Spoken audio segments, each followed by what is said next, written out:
ప్రపంచవ్యాప్తంగా మద్యం రకరకాల పండ్లు, గింజలు, చెరుకుతో తయారు చేసి 2 నుంచి 20 ఏళ్లు మాగపెట్టి చేస్తారు. మన రాష్ట్రాల్లో అవేమీ ఉండవు. విస్కీ, బ్రాండీ, రమ్, జిన్ వంటి అన్ని మద్యాలలో ఉండేది ఒకటే రెక్టిఫైడ్ స్పిరిట్. దాన్నే ఈఎన్ఏ అంటే ఎక్స్ట్రా న్యూట్రల్ ఆల్కహాల్ అంటారు. దీన్ని తయారు చేయగానే బాటిళ్లలో నింపి జనాలకు అమ్మేస్తారు. ఈ ఈఎన్ఏ తయారీ ఫ్యాక్టరీలు ఆంధ్రాలో 10-12, తెలంగాణలో 7-8 ఉన్నాయి. ఇవి చాలా వరకు మన రాజకీయ నాయకుల చెప్పు చేతల్లో ఉంటాయి. ముఖ్యమంత్రి మారినప్పుడల్లా కొన్ని కంపెనీలు పాలక పక్షాల చేతుల్లోకి వెళ్తుంటాయి. ఈ కంపెనీలు చెరుకు వ్యర్థం, తడిసిన బియ్యం, నూకలు, నాసిరకం మొక్కజొన్నతో ఈఎన్ఏ తయారు చేస్తాయి. చెరుకు వ్యర్థంతో చేసిన ఈఎన్ఏ లీటర్ దాదాపు 60 రూపాయలు ఉంటే, బియ్యంతో చేసింది 65, మొక్కజొన్నతో చేసింది 70 రూపాయలు ఉంటుంది. ఈ 60-70 రూపాయల లీటరు ఈఎన్ఏతో 3 ఫుల్ బాటిళ్ల మధ్య తయారు చేస్తారు. రుచి, వాసన కోసం కెమికల్స్ కలుపుతారు, సగం నీళ్లు కలుపుతారు. కొంచెం ఖరీదైన మద్యం అయితే 5-10% వరకు దిగుమతి చేసుకున్న స్కాచ్ కలుపుతారు. అంతే, మీ విస్కీ, బ్రాండీ, రమ్, జిన్ రెడీ. మద్యం వ్యసనం. ధర ఎంతున్నా మనుషులు తెగించి తాగుతారు. ఈ బలహీనతను ఆసరా చేసుకుని ప్రభుత్వం మద్యం మీద తెగబడి పన్నులు వేసి దోచుకుంటుంది. ఈ దోపిడీ స్థాయి చూస్తే మీకు దిమ్మ తిరిగి మైండ్ బ్లాక్ అవ్వాల్సిందే. తెలంగాణలో 880 రూపాయలకు అమ్ముడుపోయే full bottle Royal Stag whisky తయారీ ఖర్చు ఎంతో తెలుసా? 135 రూపాయలు. 135 రూపాయలు చెల్లించి ఫుల్ బాటిల్ రాయల్ స్టాగ్ విస్కీని ప్రభుత్వం కంపెనీ నుంచి కొంటుంది. ఇక ఇక్కడి నుంచి దోపిడీ పర్వం మొదలు. అఫీషియల్ ఎక్సైజ్ డ్యూటీ 58 రూపాయలు, స్పెషల్ ఎక్సైజ్ సెస్ 42 రూపాయలు, అడిషనల్ ఎక్సైజ్ డ్యూటీ 156 రూపాయలు, కలిపితే ల్యాండెడ్ కాస్ట్ 391 రూపాయలు. ప్రభుత్వ రంగ బెవరేజెస్ కార్పొరేషన్ తీసుకునే మార్జిన్ 40 రూపాయలు.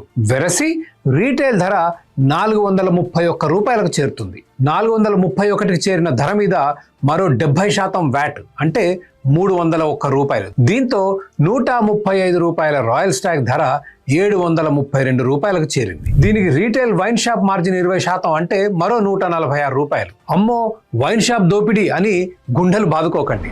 వైన్ షాప్ యజమానులు ప్రభుత్వానికి చెల్లించాల్సిన 2 ఏళ్ల లైసెన్స్ ఫీజే దాదాపు 1,50,00,000 రూపాయలు ఉంటుంది. లాటరీలో వైన్ షాప్ గెలవాలంటే 50 నుంచి 100 అప్లికేషన్లు వేస్తారు. ఒక్కో అప్లికేషన్ ఖర్చు 3 లక్షలు నాన్ రీఫండబుల్. అంటే కేవలం వైన్ షాప్ లాటరీలో పాల్గొనడానికి 1 నుంచి 2 కోట్ల ఖర్చు.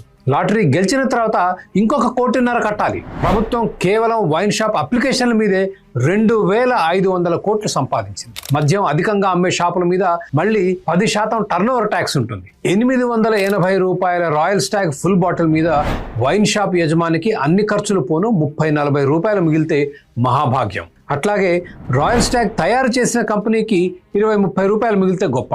మరి మన ప్రభుత్వాలకు ఎంత మిగిలింది? దాదాపు 700 రూపాయలు. తెలుగు రాష్ట్రాలలో అటు ఇటుగా 1,50,00,000 మంది మద్యం సేవిస్తారు. ఒక్కొక్కరు మద్యం మీద సగటున సంవత్సరానికి 40,000 రూపాయలు ఖర్చు చేస్తున్నారు. తాగే ప్రతి వ్యక్తి నుంచి ప్రభుత్వం సగటున 30,000 రూపాయల పన్ను సంపాదిస్తుంది. 2 రాష్ట్ర ప్రభుత్వాల మద్యం ఆదాయం దాదాపు 70,000 కోట్ల రూపాయలు. ప్రైవేట్ రంగంలో రూపాయికి 5 రూపాయలు సంపాదించి పెట్టే వ్యాపారమే ఉంటే కస్టమర్లని దేవుళ్లలా చూసుకుంటారు. మరి మన ప్రభుత్వాలు ప్రజలను బానిసల కన్నా హీనంగా చూస్తాయి. 135 రూపాయలకు మద్యం కొని 880కి అమ్ముతున్న ప్రభుత్వం మీరు ఫామ్ హౌస్ లో 10 మందిని పిలిచి పార్టీ చేసుకుంటే మీ మీద రైడ్లు చేస్తుంది. ఎందుకు? 6 కన్నా ఎక్కువ మద్యం బాటిళ్లు ఉంటే వాటి మీద మీరు అప్పటికే కట్టిన 500% పన్ను సరిపోదట. అదనంగా 12,000 రూపాయల ఫీజు కట్టి పర్మిట్ తీసుకోవాలి. ఎంతమంది అతిథులు వస్తారో, ఎన్ని బాటిళ్ల మద్యం వాడతారో ప్రభుత్వానికి చెప్పాలి. అనుమానం వస్తే చాలు, పోలీసులు మీ ఇంటి మీద కూడా రైడ్ చేయొచ్చు. కోర్టు నుంచి వారెంట్లు కానీ, ఫిర్యాదులు కానీ అవసరం లేదు. పోలీసులు రైడ్ చేసినప్పుడు మద్యం బాటిళ్ల మీద రాష్ట్ర ప్రభుత్వం ముద్రించిన హోలోగ్రామ్ ఉన్నా సరిపోదు. 6 బాటిళ్ల కన్నా ఎక్కువ ఉంటే మద్యం కొన్న బిల్లు చూపించాలి.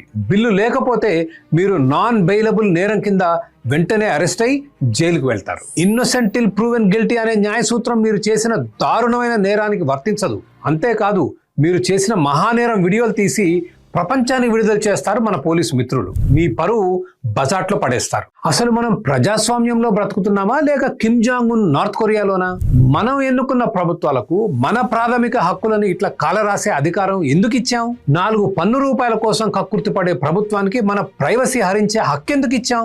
జస్ట్ మద్యం బిల్లు లేదన్న నెపంతో పోలీసులను మన ఇళ్లలోకి వారెంట్ లేకుండా జొరబడనిచ్చే అనాగరిక చట్టాన్ని ఎట్లా చేయనిచ్చాం? ఏదో మహానేరం జరిగినట్లు పోలీసులు ఫామ్ హౌస్లకు వచ్చి పౌరులని ఈడ్చుకుపోయే అరాచకాన్ని ఎందుకు సహిస్తున్నాం? ప్రజల ఒళ్ళు గుల్ల చేసే కెమికల్ ఇథనాల్తో నాసిరకం మద్యం తయారు చేయిస్తుంది ప్రభుత్వం. మళ్ళీ దాని మీద 500% పన్నులు వేసి దోచుకుంటుంది. అదనంగా మనకు ఈ అవమానాలు, హక్కుల హననం అవసరమా? పోనీ మనల్ని ఈడ్చుకుపోయే పోలీసులు ఏమన్నా పుణ్యాత్ములు, ధర్మాత్ములు, సత్యహరిశ్చంద్రులా? అబ్బే, అరెస్ట్ అయిన వాళ్ళ దగ్గర ఫుల్లుగా లంచాలు పిండి వదిలేస్తారు.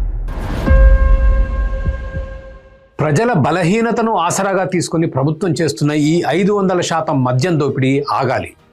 మద్యాన్ని GST పరిధిలోకి తీసుకురావాలి. మద్యం ఉత్పత్తి మీద ప్రభుత్వ నియంత్రణలు తీసేయాలి. రెక్టిఫైడ్ స్పిరిట్ అంటే ENA తయారు చేసే కంపెనీల మీద రాజకీయ నాయకుల గుత్తాధిపత్యం పోవాలి. మద్యం తయారీ కంపెనీలకు స్వేచ్ఛగా వ్యాపారం చేసుకోవడానికి అనుమతులు ఇవ్వాలి. నాణ్యత, ధర ఆధారిత పోటీకి అనుకూలమైన వాతావరణం కల్పించాలి.